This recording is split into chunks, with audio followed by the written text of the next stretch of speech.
Hi, welcome to the MadisonKink.com advice column. I'm Jay Blevins with Awen Therapy. And I'm Jasmine St. with JSJ Therapy, and today we have a question from Matt. What does he say today? Matt wrote in, and I'm going to read it here. It's fairly long, so excuse me. It says, I have questions regarding needs in BDSM.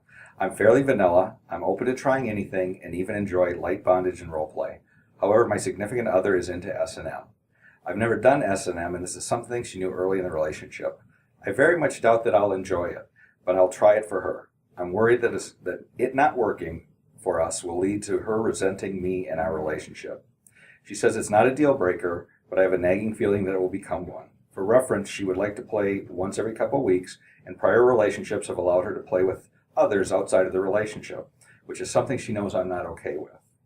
I feel like I should break up with her to spare time and disappointment, but I love her and she loves me, and I'm having a hard time with this. What should I do? Right, so I guess at first pass at this, you could think that it is related to BDSM, but when we pull back from it, it's actually the larger picture of how anybody navigates a relationship. Right, because in relationships, we all have wants and needs and desires, and that we have those at different levels of importance.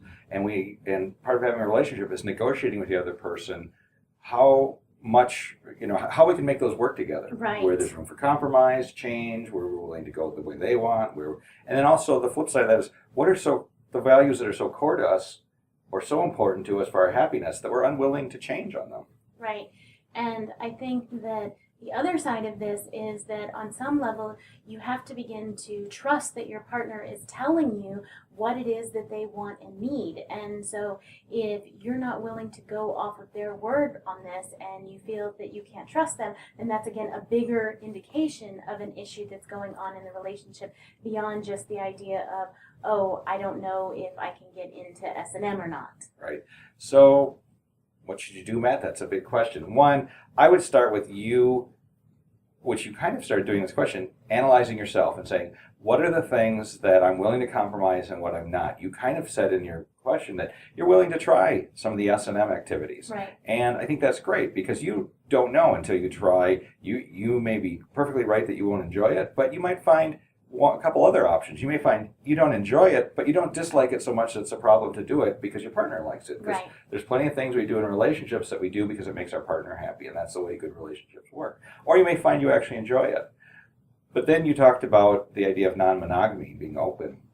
That, it sounds like that's a tougher sell for you. And maybe that's a core value of yours, that's not something you're willing to do in relationships. And you really need to ask yourself that question first, because if you know that that's not something you'll ever be okay with, you need to be honest about that with your partner. And it's painful when we find an issue that is a deal breaker. Right. With somebody that we really want to be with, but there's that one issue hanging out there that just doesn't work. And I think the next part is, and this might seem obvious, but communicate with your partner. Let them know that you have these fears and allow them to address those fears, and that you're going to go forth and that you may decide that it doesn't work. The resentment may be there. You may be exactly right.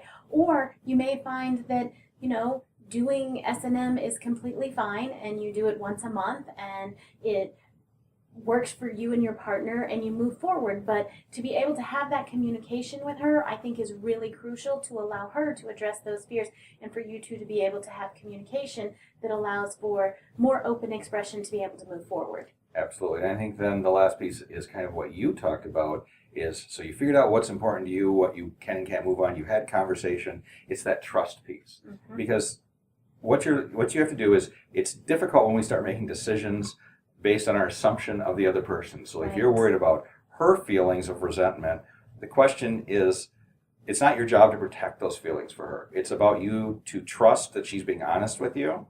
And that's a question you have to ask yourself. Do you believe she's being honest? And I want to make an important distinction here. Somebody can be honest about their feelings in the moment and find out they're wrong. Right. There's a difference between just saying, no, I won't be resentful because they feel they need to say that, and actually believing that and then finding out later on that, you know what, I was wrong. I thought this would be okay, but it's not. So that risk is always there for all of us in our relationships. Right. That's why relationships end, is sometimes you go, I thought this would be okay, and it's not okay. But in the moment, they were very honest and sincere. So you need to trust their opinion and then make the decision, is it worth the risk? Because you're right. If it doesn't work out, there's probably going to be more hurt and disappointment if you've tried than if you've quit now. But the flip side is, the nagging part, if you quit now, is the what if question. Right. What if we hadn't given it, what if we had given it a run? What if it turned out I did like it? What if I was okay with it? What could this relationship have been? So you got to trade off that. If this is a person that you can really envision, creating a relationship with, is it worth the risk that it will hurt if it doesn't work out? Because that's the inherent risk in all relationships. Exactly. So thank you so much, Matt, for writing in. And if you have any other questions, where can they reach us, Jay?